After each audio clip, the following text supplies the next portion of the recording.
La primera vez que sospeché que Clara me estaba engañando no fue por un mensaje en el móvil, ni por una conversación rara, ni por ropa interior fuera de lugar. Fue por algo mucho más retorcido. Fue por un mensaje escrito con pintalabios en el espejo del baño. No eres el único que la besa después de ducharse. Lo leí el lunes por la mañana, justo antes de irme al trabajo. Pensé que era una broma pesada. Nuestra hija no sabe escribir, y Clara no es de ese tipo de humor. Además, el tono era cruel. Algo en esa frase olía a verdad. Me quedé helado. Miré mi reflejo, luego el pintalabios. Rojo. No era de Clara. Ella usa siempre tonos nudos rosados. Abrí el cajón, revisé su neceser. Ningún rojo. Me asomé al cubo de la basura, como un idiota, buscando algo. Y ahí estaba, un pequeño envoltorio de pintalabios, roto a la mitad, de una marca que jamás había visto en casa. Pasé la mañana dándole vueltas al asunto. Pensé que tal vez había sido una amiga que vino de visita. O una vecina. Pero ¿quién cojones deja un mensaje así? La cosa no terminó ahí. El miércoles por la noche, volví de trabajar más tarde de lo habitual. Clara me mandó un mensaje diciendo que se había acostado temprano con dolor de cabeza. Me duché rápido y fui al dormitorio, en silencio, para no despertarla. Cuando abrí la puerta, ella no estaba sola en la cama. No, no había otro hombre. Había un vaso de vino tinto a medio terminar en su mesita de noche. 2 copas, en realidad. Una con marcas de pintalabios rojo. Clara dormía profundamente, sola, con el pijama puesto. Pero el aire en la habitación era cálido, cargado, como si alguien más hubiese estado ahí hasta hace poco. Me quedé de pie, mirando las copas, sin saber qué hacer. No grité, no la desperté. Solo me senté al borde de la cama y me quedé allí hasta el amanecer. Y aún no sabía lo peor. Porque la verdadera humillación, la que marcaría el principio del fin, todavía estaba por llegar. El jueves fue un día raro. Clara actuó normal, como si nada hubiera pasado la noche anterior. Me dio los buenos días, me preguntó si quería café, habló del fin de semana, de lo que podíamos hacer con nuestra hija. Me miraba a los ojos sin dudar, sin un atisbo de incomodidad. Yo asentía, respondía lo justo, fingía que todo estaba en orden, pero por dentro no podía dejar de mirar su boca. Ese era el detalle que me martillaba la cabeza desde que vi las copas, sus labios. No llevaba pintalabios rojo, ni siquiera ese día. Nunca lo usaba. Entonces, ¿de quién era? No podía preguntárselo sin sonar como un psicópata, así que seguí mi día como si no hubiera dormido 2 horas observando 2 copas de vino en silencio. Esa tarde llegué antes a casa. Le mandé un mensaje a mi jefe con una excusa estúpida sobre una visita médica. Necesitaba saber si estaba volviéndome loco o si realmente pasaba algo en mi casa. Cuando abrí la puerta, la casa estaba en silencio. Clara no estaba. Revisé la cocina, el salón, el baño. Nada. No había ningún aviso, ninguna nota. Revisé la aplicación del cole y vi que había recogido a nuestra hija a su hora, así que en teoría, estaban por ahí. Entonces sonó el ascensor. No me escondí ni hice nada raro. Simplemente me quedé de pie junto a la puerta, esperando ver con qué cara entraba. Escuché risas antes de que se abriera la puerta. No eran risas de madre e hija. Eran adultas. Una era la de Clara. La otra no la conocía. Cuando entraron, lo primero que vi fue a Clara con una bolsa de papel de una pastelería. La acompañaba una mujer bajita, con el pelo muy negro y liso, unos vaqueros ajustados y una blusa blanca sin sujetador. No llevaba bolso, ni móvil en la mano, solo una actitud demasiado cómoda para ser una simple conocida. «Ah, David», dijo Clara, como si nada. ¿Estás en casa temprano? Sí, me adelantaron una reunión. ¿Y vosotras? Fuimos por unos pasteles, Paula me acompañó. ¿Te acuerdas de Paula? Negué. Clara nunca había mencionado a ninguna Paula en todos los años que llevábamos juntos. Bueno, estuvimos en yoga juntas hace unos años. Nos reencontramos hace poco. Está viviendo cerca. Paula sonrió, saludó con una mano y se sentó en el sofá, como si conociera la casa de toda la vida. Clara le ofreció un té, se puso a calentar agua, y yo me quedé allí de pie, sin saber qué hacer. Quería preguntar por qué había 2 copas de vino el otro día, pero no era el momento. Clara no parecía incómoda con mi presencia, lo cual me desconcertó más. Cuando servía el té, se inclinó de una forma innecesaria delante de Paula, que no quitaba la vista. Había algo extraño entre ellas, una tensión rara, y yo me sentía como un mueble en mi propia casa. Después de unos minutos absurdos, me fui a la habitación con una excusa sobre una videollamada. Cerré la puerta, apagué la luz y me senté en el suelo. No entendía nada. ¿Y si no era un hombre? ¿Y si esa copa era de ella? ¿Y si ese pintalabios era de Paula? Empecé a recordar pequeños detalles, Clara hablando más de temas sobre derechos LGBT, el cambio en su forma de vestir, el rechazo a tener relaciones los últimos meses, los silencios en la cena. Me venían a la cabeza conversaciones, momentos que antes no tenían importancia y que ahora parecían encajar en un patrón muy jodido.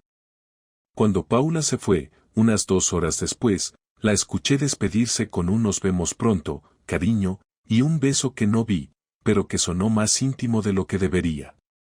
Clara entró en la habitación y se quitó la camiseta sin mirarme. ¿Paula vino el otro día también? Pregunté sin rodeos. Ella se quedó quieta unos segundos, luego dejó la camiseta en el cesto y me miró. ¿Por qué lo preguntas? Por las copas. Por el pintalabios. Por el mensaje en el espejo. Su expresión no cambió. Se sentó en la cama, sin decir nada. ¿Te estás follando a Paula? Solté. No quería darle vueltas. Necesitaba oírlo. No, respondió, demasiado rápido. No la estoy follando. ¿Pero hay algo? Clara suspiró. Se echó hacia atrás en la cama, con los ojos cerrados. No es lo que piensas. ¿Qué pienso, Clara? Dímelo tú, porque estoy empezando a pensar que no tengo ni puta idea de con quién estoy casado. Silencio. ¿Y el mensaje en el espejo? Eso no lo escribí yo. ¿Y quién fue, el gato? Paula, probablemente. Lo hizo como una broma. ¿Una broma? Sí, David. Una jodida broma. No dije nada. Me levanté, salí al salón, cogí las 2 copas que seguían en el mueble y se las llevé a la habitación. Se las dejé delante. ¿Esto también fue una broma? Ella las miró, sin tocar nada. No quiero hablar de esto ahora, dijo, bajando la voz. Pues yo sí. Pero no respondió.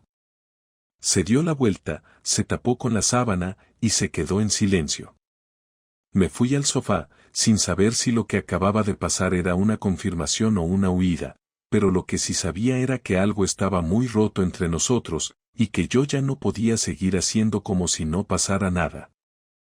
El viernes fue insoportable. No por lo que hicimos o dijimos, sino por todo lo que no dijimos. Clara se despertó antes que yo, preparó el desayuno en silencio y dejó a nuestra hija en el colegio sin invitarme a ir con ellas, como solía hacer cuando estábamos bien.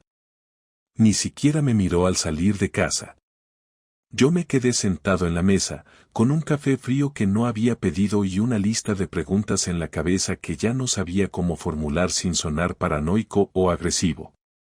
Lo que más me jodía no era la sospecha de una infidelidad, sino el silencio cómodo con el que ella la estaba manejando. No me daba ni la decencia de una discusión.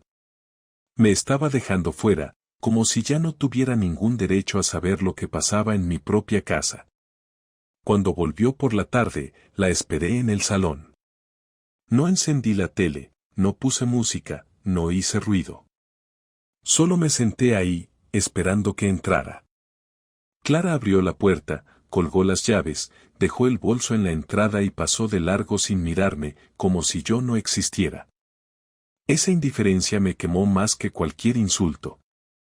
La seguí a la cocina, pero ella ya estaba sacando cosas de la bolsa de la compra. Tenemos que hablar, le dije, apoyado en el marco de la puerta. ¿Ahora? Sí. Ahora. Ella suspiró, dejó una caja de cereales sobre la encimera y me miró por fin. ¿De qué quieres hablar, David? De Paula. De lo que está pasando. De ti. De nosotros. De todo lo que estás evitando. Clara cruzó los brazos. No parecía sorprendida ni molesta. Solo, agotada. No está pasando nada con Paula, dijo con voz baja, como si le diera pereza tener que repetirlo. Entonces explícame lo de las copas. El pintalabios. El mensaje en el espejo. Su manera de hablarte. ¿Qué sentido tiene todo eso si no hay nada? Ella se quedó unos segundos en silencio. Luego se sentó en una de las sillas de la cocina. No quería que lo supieras así. De hecho, no quería que lo supieras todavía. Me quedé de pie, esperando. Sentí algo en el estómago, no miedo, algo más frío, más duro. ¿Entonces hay algo? Sí. Pero no es lo que piensas. ¿Qué es entonces? ¿Te estás acostando con ella? No, o al menos no todavía. ¿Cómo que todavía? No me hables así, David. No me hables como si fueras perfecto y esto viniera de la nada. No soy perfecto, pero nunca he traído a nadie a casa, nunca he compartido una copa con otra persona en nuestra cama, y desde luego, nunca he escrito mensajes en el espejo del baño como si esto fuera una maldita telenovela. Ella bajó la mirada y se frotó las manos. No sabes lo que es vivir conmigo, soltó de pronto. No sabes lo que es pasar meses enteros sintiéndome invisible. Ni siquiera te das cuenta cuando dejo de hablarte. Solo vives en piloto automático. ¿Y eso justifica traer a una mujer a casa? ¿Una amante? No es una amante. Es una amiga. Es alguien que me escucha. Que me ve. ¿Y qué soy yo? ¿El tipo que paga las facturas? Eres el tipo que cree que todo sigue igual porque tú no has cambiado nada. Ese golpe fue más certero que cualquier confesión. Me senté frente a ella, todavía procesando lo que había dicho. Entonces dime. ¿Qué está pasando exactamente? Nos besamos. Un par de veces. En mi coche. En su casa. Nada más. No ha pasado nada más. ¿Y por qué las copas? Porque esa noche estuvimos aquí. Hablamos. Ella estaba pasando por algo complicado y me pidió venir. Tú no estabas. Me pareció bien. Luego te dormiste, y nos quedamos hablando hasta tarde. Bebimos vino. Y sí, se quedó a dormir, pero en el sofá. ¿Y el mensaje? No lo sé. Me fui al baño y cuando volví estaba ahí. Me enfadé con ella. Le dije que no era gracioso. Pero no lo borré. Pensé que lo harías tú, si lo veías. ¿Querías que lo viera? No lo sé, David. A veces creo que quiero que todo explote para poder empezar de cero. Porque esto, y señaló entre nosotros, esto no funciona desde hace tiempo. Me quedé callado. No por falta de palabras, sino porque me di cuenta de que tenía razón. Nuestra rutina se había convertido en una repetición sin alma. Pero aún así, no merecía que me enterara así. No merecía quedarme fuera de todo, como si fuera un vecino más. ¿Quieres estar con ella? No lo sé, repitió, como si esa frase fuera su comodín. ¿Quieres seguir conmigo?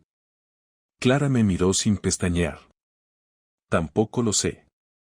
Entonces me levanté y salí de la cocina.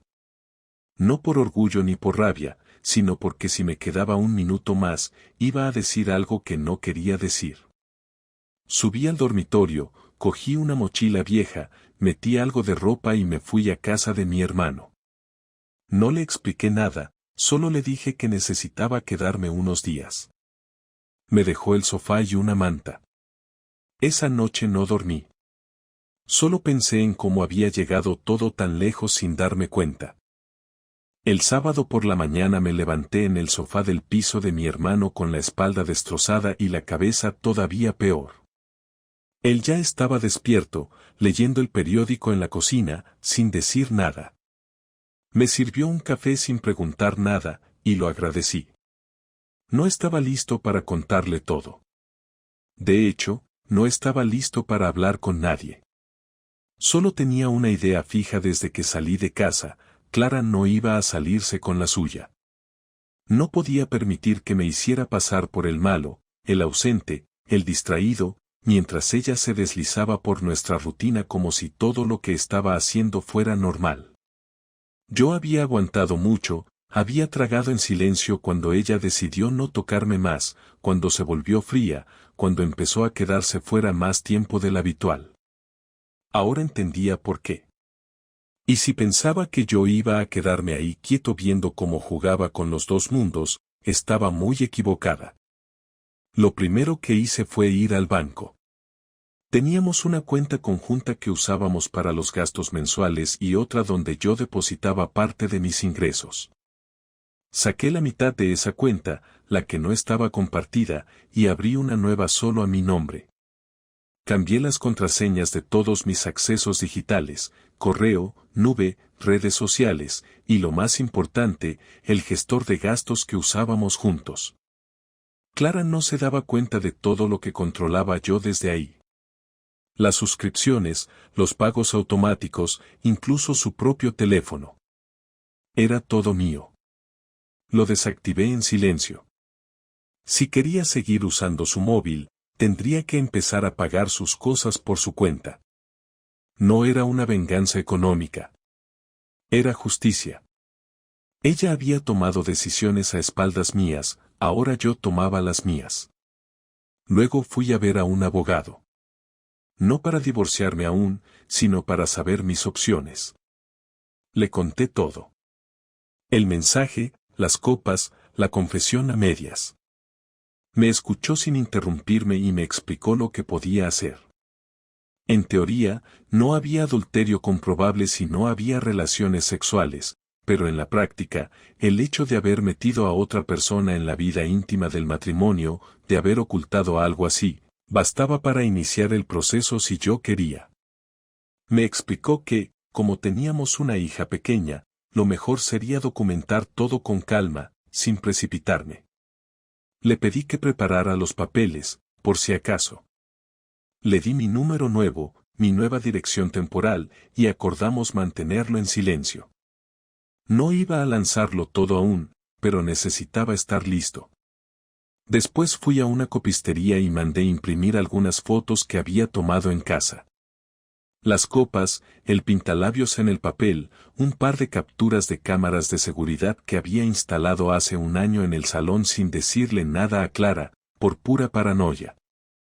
En uno de los vídeos, ella y Paula estaban sentadas muy cerca en el sofá, a oscuras, y aunque no se besaban, la forma en que se miraban no era la de dos amigas cualquiera. Esas imágenes no eran prueba legal de nada, pero eran suficiente para destruir su cuento de que no había pasado nada. Esa noche volví a casa. No avisé. Tenía llaves, así que entré sin tocar. Clara estaba en el salón viendo una serie en la tablet. Al verme, se quedó paralizada. ¿Qué haces aquí?, preguntó, sin apagar el video. Vengo a por mis cosas. ¿Te vas a ir definitivamente? No lo sé, pero voy a llevarme lo que es mío. Y de paso, quiero enseñarte algo. Me senté en el sillón frente a ella, saqué las fotos y se las dejé sobre la mesa. Las miró sin tocarlas. Luego alzó la vista. ¿Estás espiándome? Estoy protegiéndome. Algo que debería haber hecho desde hace tiempo. ¿Esto es una amenaza? No. Es un aviso. No vas a destrozar mi vida y luego pretender que soy el culpable. No vas a mentirle a nuestra hija, ni a tu familia, ni a mis amigos. Si quieres irte con Paula, hazlo. Pero no me uses como excusa. Ella se levantó y empezó a caminar por el salón. No sé lo que quiero todavía. Pues decide. Porque yo ya estoy tomando decisiones. ¿Qué decisiones? He cerrado nuestras cuentas compartidas. He retirado parte del dinero. He hablado con un abogado. Tengo los papeles listos. ¿Quieres divorciarte? Quiero justicia.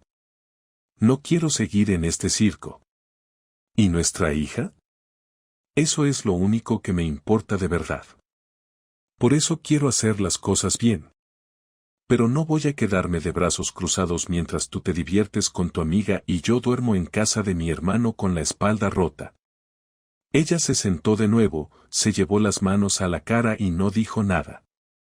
No lloró, no gritó, solo se quedó ahí, como si por fin entendiera que esto no era un juego. Me levanté, subí a la habitación, llené una maleta con mis cosas y bajé sin despedirme. No necesitaba escuchar nada más esa noche. Pasaron 5 días sin hablar. Ni un mensaje, ni una llamada, ni un correo. Clara no intentó buscarme, yo no la busqué a ella. Mi hermano se ofreció a quedarse con mi hija el fin de semana y le dije que sí, necesitaba verla. Hablamos con Clara solo para organizar la entrega. No puso problemas, pero tampoco mostró emoción. El viernes por la tarde fui a buscarla al colegio cuando me vio, corrió a abrazarme como si no hubiera pasado nada. La llevé al cine, cenamos hamburguesas y dormimos en casa de mi hermano. No le conté nada, solo le dije que estaba trabajando mucho y por eso necesitaba estar un tiempo fuera. Mentí, sí, pero no quería que ella sintiera que algo había cambiado entre nosotros. Lo importante era que me tuviera a mí como referencia estable, aunque su madre y yo estuviéramos a punto de dinamitarlo todo. El domingo por la mañana, después de dejar a mi hija con Clara, le pedí que habláramos. A solas. No me lo negó. Me citó en el parque al que íbamos los domingos cuando todo funcionaba. Me senté en un banco, ella llegó con 10 minutos de retraso, vestida de forma sencilla, sin maquillaje, sin el brillo que llevaba últimamente. Se sentó a mi lado sin saludar y tardó un rato en hablar. Fui yo quien rompió el silencio. No vine a pelear. Solo quiero cerrar esto. ¿Cerrar qué exactamente? Todo. Esta situación. Este silencio. Esta mierda en la que estamos. No tengo las respuestas que buscas, dijo sin mirarme. No quiero respuestas. Ya las tengo. Solo quiero que hablemos como adultos. Que decidamos qué vamos a hacer. Ella cruzó las piernas, respiró hondo y me miró por fin. ¿Y qué quieres tú? Quiero saber si esto tiene arreglo. Si quieres salvarlo. Si vale la pena intentarlo. Si no, quiero terminarlo de una vez. ¿Y tú quieres arreglarlo? No lo sé. Estoy enfadado. Decepcionado. Me siento traicionado. Pero todavía me importas. Y eso es lo que me jode. Yo no te quise traicionar, dijo, bajando la voz. Solo, me sentía sola. ¿Y Paula llenó ese vacío? Sí. Pero no fue premeditado. Pasó. Y cuando me di cuenta, ya era demasiado tarde. ¿La amas? No lo sé. ¿Y a mí? Tampoco lo sé. No de la forma en la que te amaba antes. Esas palabras me dolieron, pero no me sorprendieron. Ya lo había asumido. Solo necesitaba oírlas en voz alta para dejar de tener esperanzas estúpidas. Me pasé una mano por la cara y asentí. Entonces no tiene sentido alargarlo más. Vamos a divorciarnos. ¿Ya lo decidiste? Sí. Tengo los papeles listos. Podemos hacer todo por mutuo acuerdo, sin abogados, sin peleas. Custodia compartida, reparto justo. No quiero hacerte daño. Solo quiero que esto termine con algo de dignidad. ¿Y si te dijera que quiero intentarlo? ¿De verdad quieres intentarlo? ¿O lo dices por miedo a estar sola? No lo sé, repitió, por tercera vez. Pues yo sí lo sé. No puedo seguir viviendo con una persona que no está segura de si me ama. ¿Y tú, estás seguro de que me amas a mí? No. Pero estoy seguro de que ya no soy el mismo desde que supe lo que hiciste. No podría confiar en ti, ni dormir tranquilo, ni mirar tu cara sin pensar en lo que pasó. Clara no dijo nada. Se quedó mirando al suelo. Pasaron varios minutos sin hablar. La gente pasaba frente a nosotros, con niños, con perros, con bolsas de pan. Vidas normales. Nosotros éramos otra cosa. Entonces está decidido, dijo por fin. Sí. ¿Y la niña?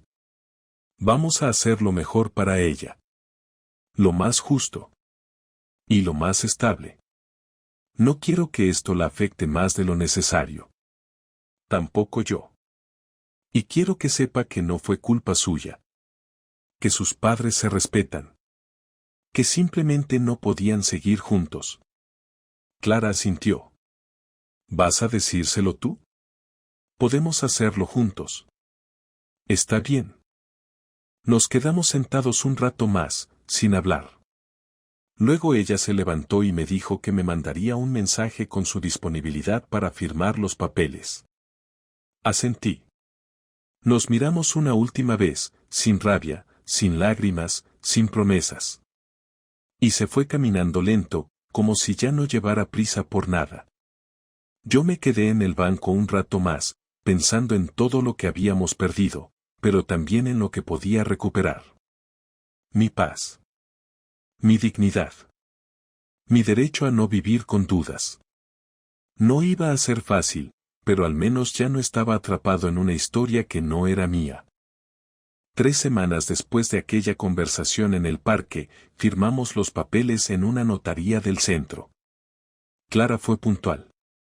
Llevaba el pelo recogido y esa expresión que había aprendido a mantener desde que todo estalló, esa mezcla de calma artificial y distancia que me confirmaba, sin necesidad de palabras, que ya no había nada que rescatar. Nos sentamos uno frente al otro, firmamos donde indicaba la abogada y nos fuimos sin intercambiar más que un par de frases sobre los trámites que faltaban. No hubo despedidas, ni abrazos, ni escenas. Solo un trámite más en una cadena de decisiones inevitables. Yo volví caminando a casa de mi hermano, con el sobre en la mano y sin ganas de hablar con nadie. Durante esos días me concentré en establecer una rutina nueva. Busqué un piso de alquiler cerca del colegio de mi hija, amueblado, sencillo, y firmé un contrato por 6 meses. No sabía si querría quedarme ahí más tiempo, pero necesitaba un lugar que fuera mío, aunque fuera pequeño. Compré una cama nueva, unos platos, 2 sillas y una mesa. Me sorprendió lo fácil que fue volver a empezar desde cero cuando ya no tenía que compartir el espacio con alguien que me mentía. No sentía paz, ni felicidad, pero sí una especie de control que hacía tiempo no tenía. Volver a tomar decisiones sin pedir permiso fue el primer paso para dejar de sentirme víctima de todo esto. Con mi hija organizamos un nuevo esquema de visitas. Clara y yo acordamos semanas alternas, con entregas los viernes por la tarde. La primera vez que dormí con mi hija en el nuevo piso fue rara para los dos. Ella preguntó por qué ya no vivíamos juntos y le expliqué que mamá y papá habían decidido seguir caminos distintos, pero que siempre la íbamos a querer igual. No preguntó más. Solo me abrazó y me pidió que viéramos una película juntos. Esa noche no dormí mucho, pero no por tristeza, sino por la responsabilidad de que, a partir de ahora, yo iba a construir una relación con ella desde otra posición. No como parte de una familia unida, sino como padre separado, con menos tiempo y más intención. Con el tiempo dejé de revisar el móvil esperando mensajes de Clara. Borré su número y quité sus redes sociales de mis cuentas. No por odio, sino porque no quería vivir pendiente de qué hacía o con quién. Si estaba con Paula o no, ya no era asunto mío. Durante las primeras semanas, algunos amigos comunes intentaron preguntarme por lo que había pasado, pero no di detalles.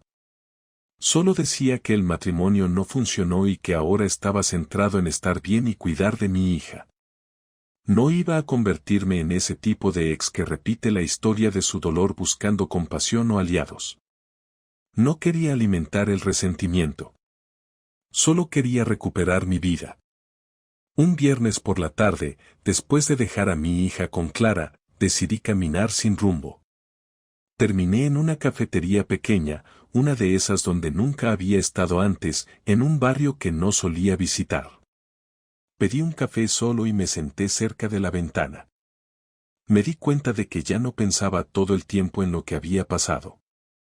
Seguía doliendo, sí, pero ya no me consumía. Había aprendido a dejar que el dolor pasara por mí sin detenerme. Mientras miraba a la gente pasar por la acera, me di cuenta de que en ese momento no necesitaba nada más. No quería venganza, no quería respuestas tardías, no quería reconciliaciones. Solo quería seguir adelante. Una semana después, Clara me escribió un correo. Era breve, directo. Me agradecía por cómo había manejado todo, por no haberla atacado, por haber protegido la relación con nuestra hija.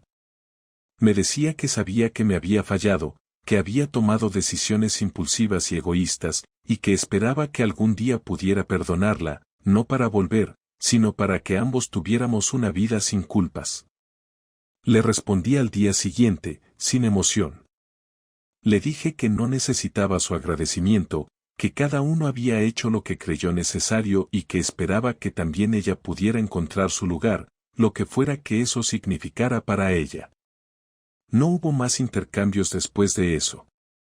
Un mes después de mudarme, me encontré con mi reflejo en el espejo del baño una mañana y noté que ya no tenía esa expresión que había cargado durante semanas. No era exactamente felicidad, pero sí una calma que venía de haber enfrentado todo sin esconderme. Entendí que lo que había aprendido en este proceso no tenía que ver solo con Clara, sino conmigo. Había aprendido a detectar las señales que antes ignoraba, a decir lo que sentía cuando aún tenía valor, a no callarme para evitar un conflicto que de todos modos estaba ocurriendo. Había aprendido que el amor no es suficiente si no hay honestidad y que la costumbre puede ser más peligrosa que el abandono. Esa misma mañana, salí a correr. No por deporte, sino por probar si podía volver a moverme sin peso en la espalda. Corrí durante 15 minutos, sin música, sin reloj, solo porque me lo pedía el cuerpo. Al volver, me duché y preparé un desayuno decente. Ese día, por primera vez en mucho tiempo, no pensé en lo que había perdido, sino en lo que estaba construyendo. Una vida nueva. Más simple. Más sincera. Solo mía.